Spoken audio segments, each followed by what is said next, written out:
Pato O'Ward, thank you very much for giving us time in your very busy schedule. I know, because you were screaming at me in the paddock yesterday that you only had 2 seconds and you went to chat.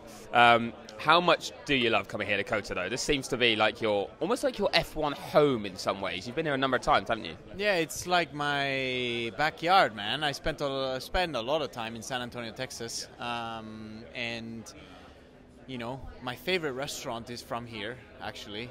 Which one? Give it a shout out. Uchiko. It's amazing, so good. So I'm going there tonight. You know it, and you know fans are going to hear this trackside and they're going to be like stalking you now. Wait, they're hearing it now? Well, they will be in a bit today, yeah. Oh my God.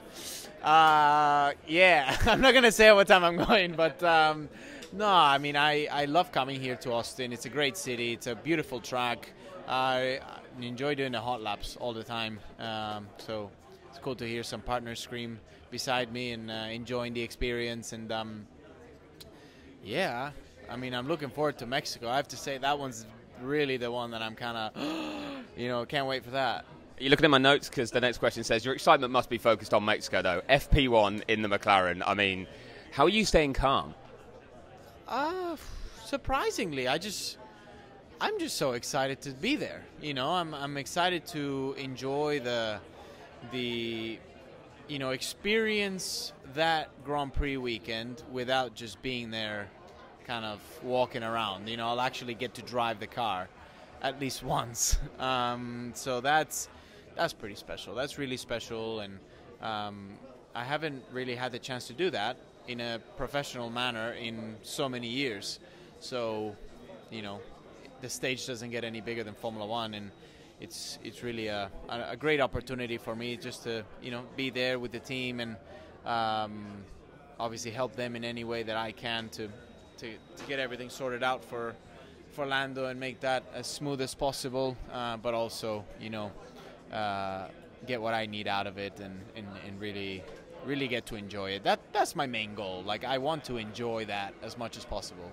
Yeah, the first time at your home race driving an F1 car in FP1 during a Grand Prix session. But the crowd, surely, you have to be prepared for, is going to be pretty crazy, even just for a practice session for you. Yeah, I mean, I don't know what to expect, really. I think a lot of people, every year has obviously gotten bigger.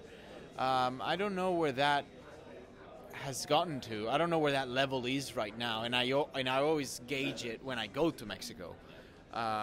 It's felt like after the Indy 500 this year, there's been a shift in that regard. Like, there's been a big step in, I would say, recognition in a sense. More just concentrated in Mexico rather than everywhere else. I'm still kind of a nobody in the F1 paddock, to be honest. That's a lie. No, I mean, people that know about motorsports, obviously know when I'm walking around. But all the Netflix growth for sure has no idea who anybody is besides the 20 drivers. So it'll be interesting. I'm curious to see the stadium section, because every time Checo goes through there, I hear everybody just screams, and I could hear it from the box. So, obviously I don't think it'll be the same maybe when I go through there, but I think, maybe some people will be kind of like, hey, I think that'll be really cool. Well, anyone listening today who is going to Mexico City as well, make sure you're making plenty of noise for Pato when he hits the track. But I reckon you're going to be surprised how loud that gets just for you. But to prepare for this, obviously you're US-based. You've been racing Indycar, season's finished now. Have you had to go over to the UK and use the sim to get ready? I was there 3 weeks. 3 weeks. I had 4 sim days. I had TPC testing in Silverstone, which that was really enjoyable, but I only got a couple hours in the dry. It was like extremely wet, so still enjoyable, but not the same. You can't lean on the car the same, obviously. But yeah, I'm excited for Mexico. I'm excited for what it can bring to me as a professional, and just really seeing what it's going to be all about. Obviously the car is a missile right now, so I'm looking forward to driving that. Well, how comfortable do you feel in F1 machinery now? Because you've done a number of tests, and like you say, TPC as well. I feel very comfortable. I would say after the Abu Dhabi test last year, I got to really lean on the car, and it feels a lot more like home, definitely. And Mexico, I would say it's slightly different just because of the altitude and the grip levels and all that stuff. But in a way, I think it's going to be less of a step than what it usually is, because just the altitude and the grip and all that stuff. So I think I'm in for some really good fun, and I'm looking forward to to showing well for myself and for the team. Well, you mentioned it's a rocket. McLaren have taken the lead in the Constructors' Championship with this car. How impressive has it been? You've been in and around this team for a number of years now to see that growth and that performance, and now to have it sitting on top. I mean, man, you don't see that really, and I feel like McLaren's been the only team in the last couple of years that really has, in the middle of the season, even last year, is the only team that you're like, what the heck? Where did this come from? And it happened this year in Miami again, where it was like, wow, what did they do? Last year, if I'm not mistaken, it was Silverstone. Austria. Oh, Austria, then Silverstone. Correct. And I think Austria was kind of like, oh, maybe this track just suits our car. And then Silverstone's like, no, this works. And that's what you want to see, because otherwise Red Bull would just be running away with it. Well, Red Bull and Max. So it's cool to see that there's a possibility for the driver's title not to be decided like 5 races to go. And also, the Constructors is right there. Red Bull seems to be strong, or at least, Max seemed to be very strong here in Austin currently. So I'm excited. I mean, I enjoy all of this drama. I think it's great.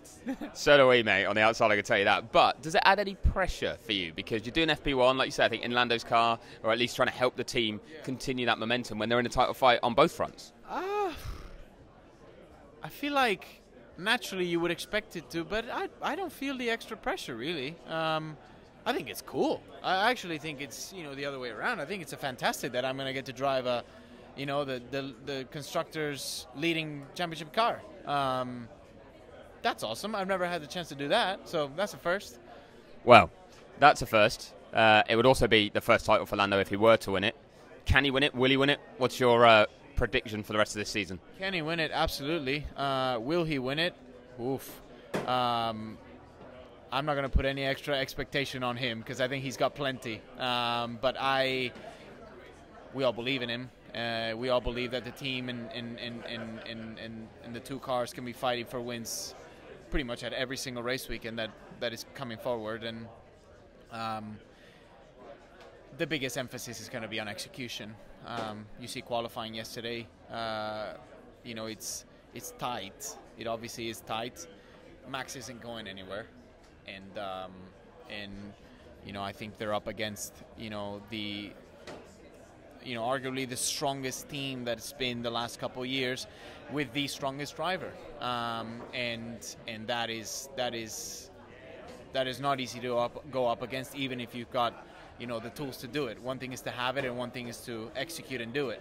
So I think everybody's gonna be super focused on execution and just making sure that everything is in line for that, and starting to shave down those points, man. They can come down so quick. All it takes is one weekend to have a mishap for either Max or Lando, and that gap will either reduce significantly or get bigger and make it harder. Well, there's a lot of pressure on that, a lot of tension, but this is the hardest part of the interview, right at the end. The big question for you in front of all of the fans that will be listening to this answer. Who's winning tonight in the big game downtown? Oh, Texas, bro. Come on. Yeah. Hook 'em. That's what they say, right? Hell they do. Cheers, Pato. Yeah, cheers, mate.